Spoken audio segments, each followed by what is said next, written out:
It's a bit like if you have a cup and you fill it up with pain and it overflows, then you have to have another cup. So then, you know, that one fills up and overflows and you have to have another cup. It's like that with personalities.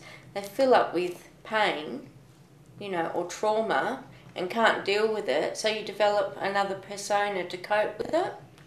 And so you basically have a coping persona and then several traumatised ones along the way.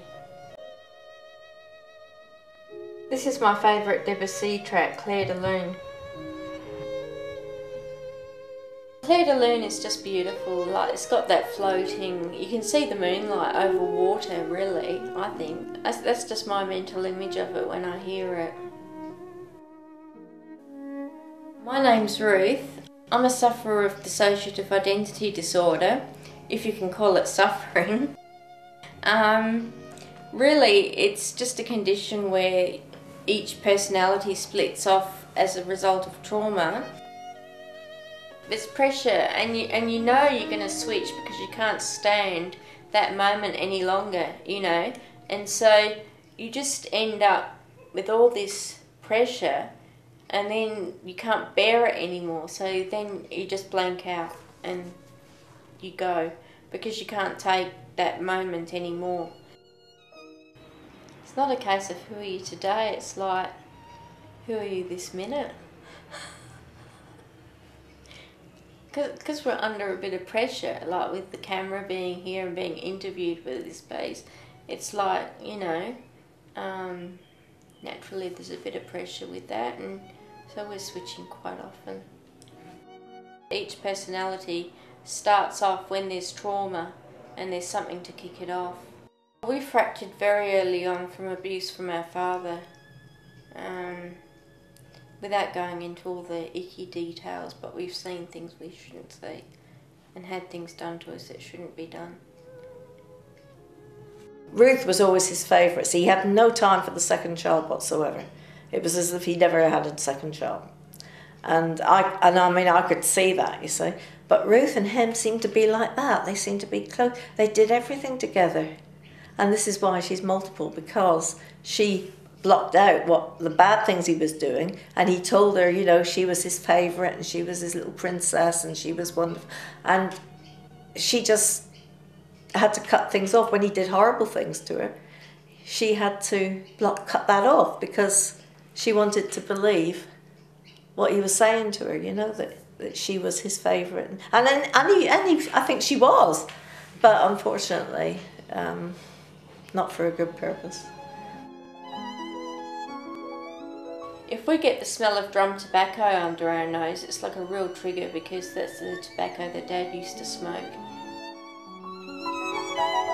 I refer to myself as we, or we refer to ourselves as we, or whatever, what happens to come out at the time, because we rule by committee at the moment. There's like a co-consciousness with 4 or 5 personalities other than ourselves, and we sort of think of ourselves as a we because we're like a committee.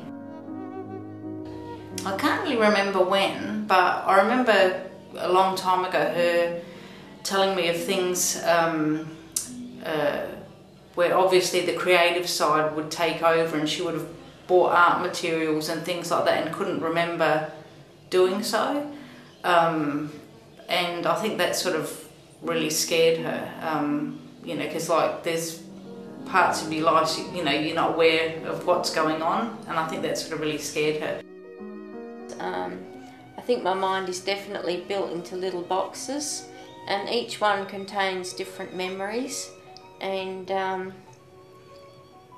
sometimes if we've got one like Chloe who's really traumatised by things, we don't enter that compartment if we don't want trouble.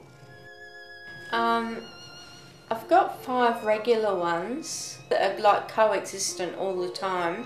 We've like got to know them. We didn't know they were there originally, but we've sort of, with therapy, with a psychotherapist and psychiatrist, we sort of got to know them and became familiar with their characteristics and things like that. So we know them pretty well, and we rule by committee now rather than everyone wanting to rush off and do their own thing, you know.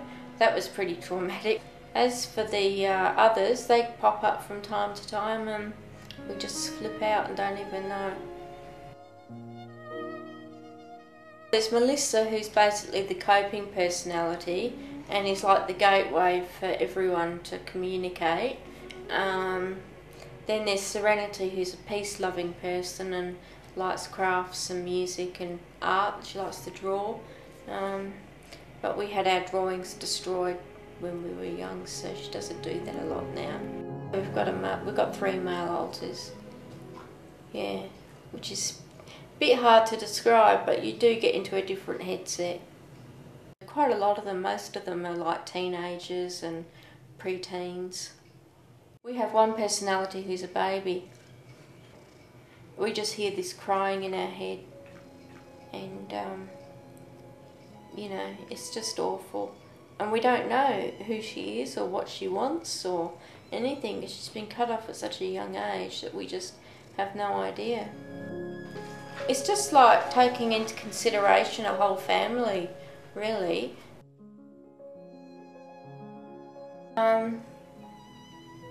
I don't know, I haven't really discussed it with anyone that has got it, but that's how we've got our experience of it anyway.